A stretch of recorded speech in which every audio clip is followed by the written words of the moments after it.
Hello and welcome to my YouTube channel. Today we are going to see about business economics. Welcome to Dr. D.Y. Patil Art, Science and Women's College from Pimpri. Myself Sanskruti Deshmani, and today my topic is of components of supply. The chain of supply is like this. First there is a raw material, then suppliers, then manufacturing, then distribution, then retail, and then the customer. Importance: the term supply refers to the amount of goods or service that the producers are willing and able to offer to the market at various prices during a period of time. There are 2 points that apply to supply. First one, supply refers to what firm offer for sale, not necessary to what they succeed in selling. What is offered may not get sold.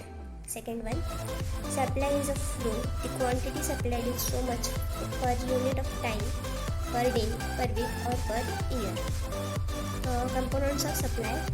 Supply can be defined as a schedule which shows the various amount of product which is produced and willing to able to produce and make available for a sale in the market at each specific price in a set of polishable during some specific time period. Like demand, supply is also a relative term related to time and price. Normally, higher the price, greater is the supply, and lower the price, lower the supply. This is because the high price leads to the profit and stock and supply.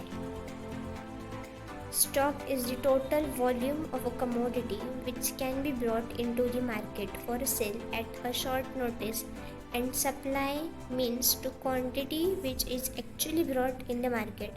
For perishable commodities like vegetables and fish, supply and stock are the same because whatever is in stock must be disposed of. The commodities which are not perishable can be held back in price are not favorable.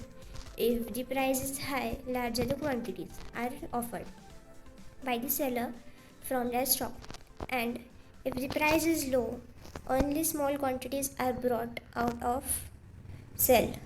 In short, stock is a potential supply. Thank you.